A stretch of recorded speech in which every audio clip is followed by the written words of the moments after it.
Okay, I'm gonna be honest here. I don't know how to start off this video without sounding like a noob. I mean, to some I always sound like that, but then again, why are you here, eh? But Leagues path planning ain't it, dog. At least not for me. As you guys know, I am super excited for Leagues, and I cannot wait to start my progression series this Monday, which I'll be live streaming over at twitch.tv/ChevalricRS, and we'll have daily progression videos on the channel right here. So subscribe to not miss anything and help me to that 10k subscriber goal, and whilst you're at it, throw a nice little like to help me out. Speaking of a live stream stuff, at 2 PM game time, so 2 hours after the release of Leagues, I will be featured on the official RuneScape channel together with Protox and Mod Yui, which is honestly incredibly cool, and thank you guys for giving me that opportunity to do so, because without you guys watching my videos and live streams, these things won't happen. So seriously, thank you very much for doing so, and I hope to see some of you guys there. Anyway, enough plugging away. As of me recording this video, I had a bit of a brainwave regarding Leagues when I was planning out my starting route. You know, that faint sound that I don't really recognize in my brain, I think people call them thoughts, made me reevaluate my approach to Leagues. I am not going to plan out my Leagues journey, well, not in the way I intended to. At first, I was going to plan out my first 2 hours of tasks and journeying within Leagues, make a spreadsheet and follow that. Sure, I planned out my relic picks, and we will get to those in a moment. Don't worry, I know you probably watched a million videos by now covering these, so I'll just tell you why I picked all of them in short, and that's also why I put it at the end of the video. So if you're sick and tired of watching, these are the best relic videos, don't worry, that's not it until we actually get to the relics. Now you can just click off if you want, but please watch it because that helps with retention rate. Anyway, it's more planning than that though. To me at least, kind of defeats the point of Leagues. Before we go any further, let me clarify, before anyone gets angry at me, that if you or anyone else plans out Leagues, enjoys doing so, or follows a path created by someone else, like my crew had a great spreadsheet in his video on the subject, that there's nothing wrong with that at all. It's RuneScape. Play the game however you like. But to me, planning out what you're going to do in Leagues kinda defeats the point of it, yet again, for me personally.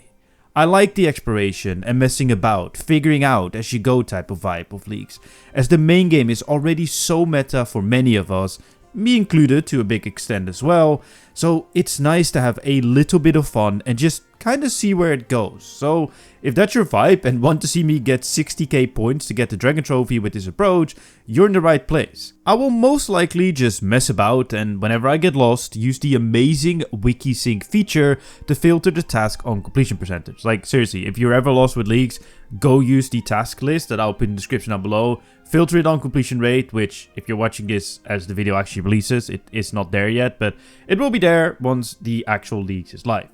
Yet again, not saying that anyone who does planning is silly or plays the game wrong. I just like playing Leagues without it, and if you do so with it, good on you. I really hope you have a lot of fun, because I will sure as hell will have fun. So what are my relic picks? I think the first two tiers especially are no-brainers. Excavator to boost mining, archaeology, crafting and smithing, as the other two relics can pretty much be replaced by archaeology relics that do the same, in combination with porters and the divination of hand from the Gate of Elitness.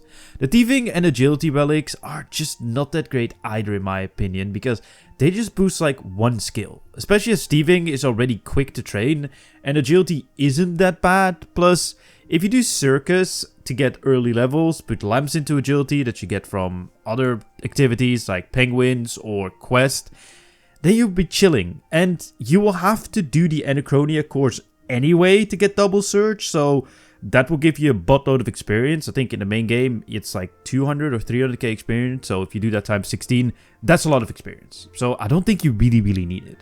Farming Frenzy, the one that I'm picking, especially with seeds being hard to obtain early on, just makes life so much easier, and I think it will also just be fun to see what kind of funky stuff you can do with it, as it also is now a crafting method with Starbloom flowers. So what if I can farm a buttload of Starbloom flowers and get a good amount of crafting experience this way? For my third relic, I picked Assassin's Insight. The other two teleportation relics are good as well, but they are more for early game, and with my later pick of Perkvention, getting fairy rings and spirit trees are not a big deal.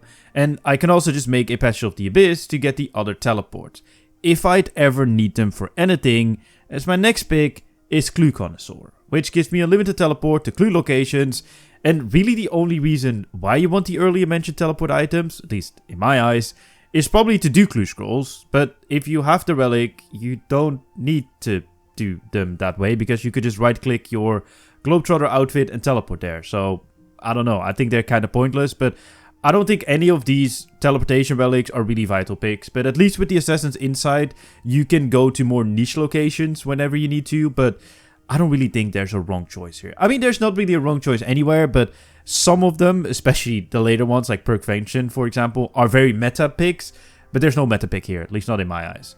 Clue Connoisseur is just a way to get a quick few 100 points, and I think it's a coin toss between Production Master, but I just really like clue scrolls, and having my stuff died late game would also be kind of awesome. Now, for the big one, my combat style. Everyone is picking melee, and I would love to do the same, but I also really enjoy magic, so I decided to pick that one instead, to also be able to provide a little bit of a change in content from other people. That means we'll be going to Virago, Elite Dungeons 2, Carapac and a Mascot to get our upgrades, which will be a lot of fun. I'm going to combine this with the tier 7 Ascension Relic, as it's just so incredibly powerful having all the god books active at once, plus the chance to get that Stone of Jazz 255 stat boost for 6 seconds. That stuff will absolutely slap up those boss encounter, and I think especially with something like a good setup with the Fractured Armadillo, you would just be critting 30ks over and over and over again, so that's just going to be so much fun.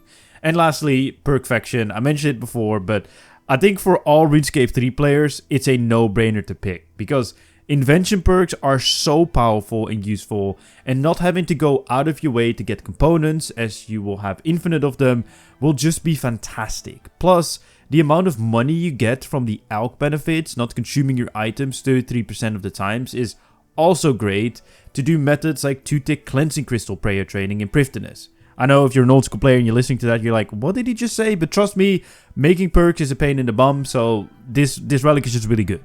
Banker's Note is great and has a place, but with porters that bank your items for you and magic note paper that can note items for you, unfortunately not unnote, I don't really see the big use of Banker's Notes besides some more niche situations, but it's just not really worth it in my opinion. And that's all the planning I have done. Besides that, I'm just going to mess about, have some fun and see where the journey takes me. You might even see some yappers content, if you know what I mean. But I'm also curious about your plans. Leave them in the comment section down below, like the video, check out the stream or subscribe to the channel to follow along my journey. And my name's Chevalric, and I'll see you guys in my next video.